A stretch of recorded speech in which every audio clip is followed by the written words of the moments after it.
ഇവിടെ പൂഞ്ഞാറിലും മറ്റു വരുന്ന സംഘപരിവാറിന് വേണ്ടി കുടലൂതുന്ന എന്റെ പൊന്നു സഹോദരന്മാരോട് ഞാൻ ഒരു കാര്യം താഴ്മയോടെ അപേക്ഷിക്കുകയാണ്. നിങ്ങൾ ഈ കാണിക്കുന്നതൊക്കെയും ഈ രാജ്യദ്രോഹമാണ്, രാജ്യസ്നേഹമല്ല, രാജ്യദ്രോഹമാണ്. നിങ്ങൾക്ക് താൽക്കാലികമായിട്ട് എന്തോ കാര്യം സാധിക്കാനുള്ളതുകൊണ്ടും കോറി നടത്തിപ്പിന് വേണ്ടിയിട്ടും ഒക്കെ നിങ്ങൾ കാണിച്ചു കൂട്ടുന്ന ഇത്തരം കൊള്ളരുതായ്മയ്ക്ക് കൂട്ടുനിൽക്കുകയും അതിനുവേണ്ടി വാദിക്കുകയും ചെയ്യുമ്പോൾ, പക്ഷെ ഒരു കാര്യം ഓർത്തോ, സ്വർഗത്തിലെ ദൈവം, നീതിമാനായ ദൈവം നിങ്ങൾക്ക് വേണ്ടി നീതിയോടുകൂടെ ഒരു വിധി പ്രസ്താവിക്കും. അന്ന് നിനക്കൊന്നും ഇതൊന്നും രക്ഷപ്പെടാൻ കഴിയുകയില്ല.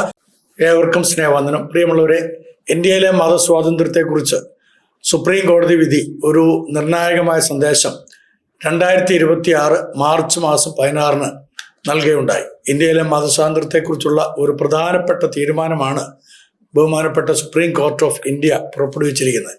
3 വർഷത്തോളം നീണ്ടുനിന്ന ഒരു ബലമായ മതപരിവർത്തനം കേസിൽ പ്രതികളാക്കിയിരുന്നായ രാകേഷ് എന്ന വ്യക്തിയെയും അദ്ദേഹത്തിൻ്റെ കുടുംബത്തെയും കോടതി കുറ്റവിമുക്തരാക്കി.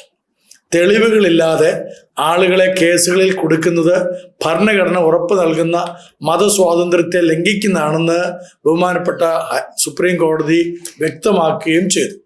ഈ വിധി ഒരു വ്യക്തിയുടെ കേസിൽ മാത്രമല്ല, ഇന്ത്യയിലെ വിവിധ സംസ്ഥാനങ്ങളിൽ നടപ്പിലാക്കിയിരിക്കുന്ന ആന്റി കൺവേർഷൻസ് നിയമങ്ങളുടെ പ്രയോഗം എങ്ങനെ ദുരുപയോഗപ്പെടുന്നു എന്നതിൻ്റെ വലിയ ഒരു ഉദാഹരണമായിട്ട് ഈ കേസ് മാറിയിരിക്കുകയാണ്.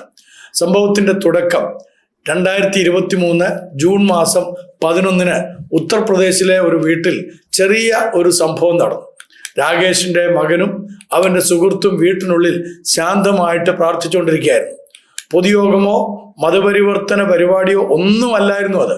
എന്നാൽ കുറച്ചു സമയത്തിനുള്ളിൽ ഒരു കൂട്ടം ആളുകൾ അവിടേക്ക് വരികയും അവർ ബലമായി മതപരിവർത്തനം നടക്കുന്നെന്ന് ആരോപിച്ച് അവിടെ പ്രശ്നങ്ങൾ ഉണ്ടാക്കുകയും ചെയ്തു. സംഭവത്തെക്കുറിച്ച് വ്യക്തമായി മനസ്സിലാക്കുന്നതിന് മുമ്പ് തന്നെ രാകേഷിന്റെ മകനെ പോലീസ് സ്റ്റേഷനിലേക്ക് കൂട്ടിക്കൊണ്ടുപോയി. പിന്നീട് അദ്ദേഹത്തെ ഉത്തർപ്രദേശിലെ ആന്റി കൺവേർഷൻ നിയമപ്രകാരം അറസ്റ്റ് ചെയ്തു. നിങ്ങളൊന്ന് ആലോചിച്ച് നോക്കി, അദ്ദേഹം 9 ദിവസം ജയിൽവാസം അനുഭവിക്കേണ്ടി വന്നു. ആരോപണങ്ങൾ ഇങ്ങനെയായിരുന്നു അദ്ദേഹത്തിനെതിരെ ഉണ്ടായിരുന്നത്: ആളുകളെ മതം മാറ്റാൻ ഭക്ഷണം നൽകുന്നു, പണം വാഗ്ദാനം ചെയ്യുന്നു, വിദ്യാഭ്യാസവും ചികിത്സയും നൽകുന്നു.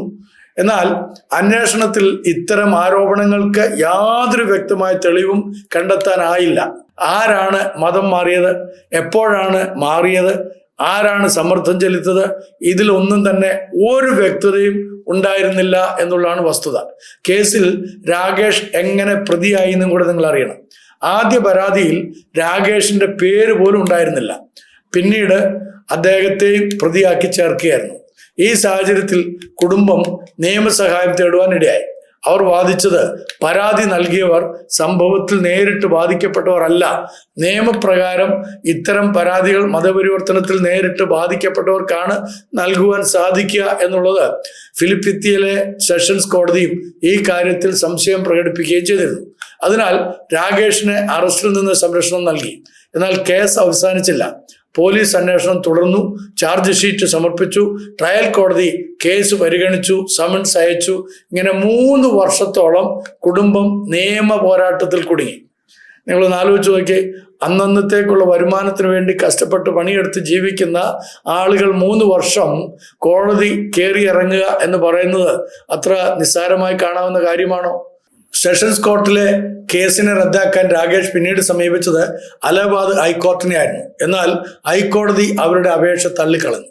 ഇതോടെ കുടുംബം ഇന്ത്യയിലെ ഏറ്റവും ഉയർന്ന കോടതിയായിട്ടുള്ള ബഹുമാനപ്പെട്ട സുപ്രീം കോടതിയെ സമീപിച്ചു. സുപ്രീം കോടതിയുടെ നിർണായകമായിട്ടുള്ള ഇടപെടൽ 2026 മാർച്ച് 16 കേസ് പരിഗണിക്കുമ്പോൾ ബഹുമാനപ്പെട്ട സുപ്രീം കോർട്ട് ഓഫ് ഇന്ത്യ മുമ്പത്തെ ഒരു പ്രധാന വിധിയെ പരാമർശിച്ചു. അതാണ് ഫത്തേപൂർ കേസ്. അവിടെ സംഭവിച്ചത് 98 ക്രിസ്ത്യാനികൾ ബലമായി മതപരിവർത്തനം നടത്തിയെന്ന് ആരോപിച്ച് കേസിൽ കുടുങ്ങുകയുണ്ടായി. പരാതി നൽകിയവർ 3ാം കക്ഷിയായിരുന്നു. തെളിവുകൾ വ്യക്തമില്ലായിരുന്നതാനും. അവസാനം കോടതി ആ കേസ് റദ്ദാക്കി. ഇതേ നിയമതത്വം അടിസ്ഥാനമാക്കിയാണ് രാകേഷിന്റെയും കുടുംബത്തിന്റെയും കേസ് ബഹുമാനപ്പെട്ട സുപ്രീം കോടതി റദ്ദാക്കിയത്. ഇതുപോലുള്ള മറ്റ് കേസുകൾ ഈ കാലഘട്ടത്തിൽ സംഭവിച്ചിട്ടുണ്ട്. ഈ കേസ് ഒറ്റപ്പെട്ട ഒരു സംഭവം മാത്രമല്ല.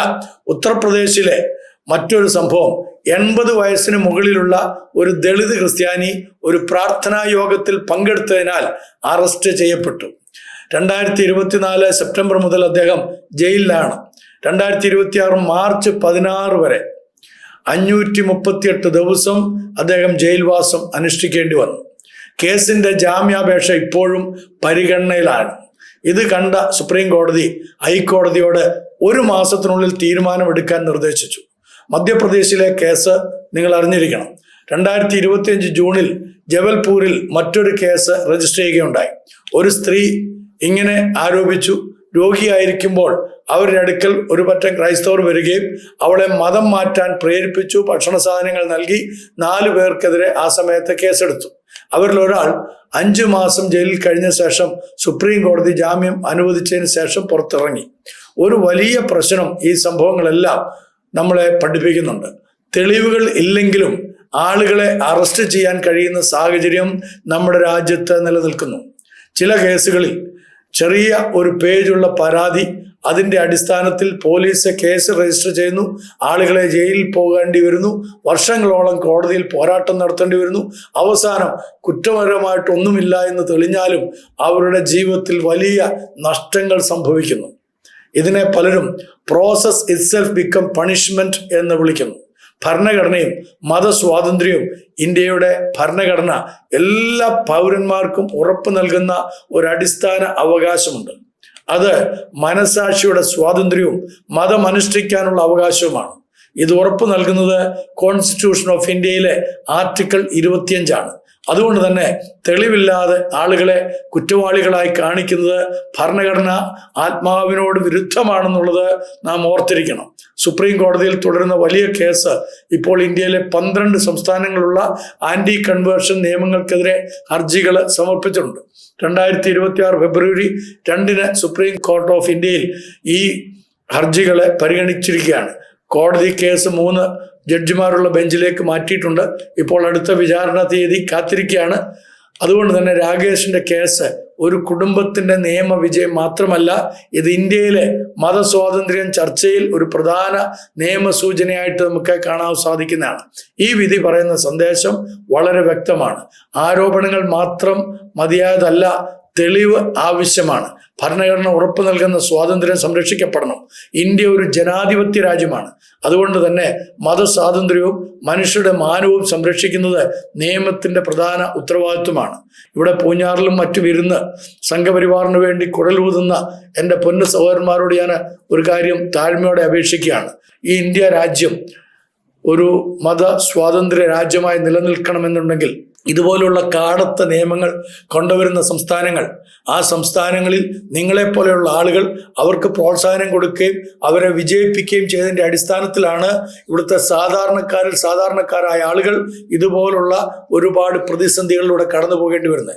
നിങ്ങൾ ഈ കാണിക്കുന്നതൊക്കെയും ഈ രാജ്യദ്രോഹമാണ്. രാജ്യസ്നേഹമല്ല, രാജ്യദ്രോഹമാണ്.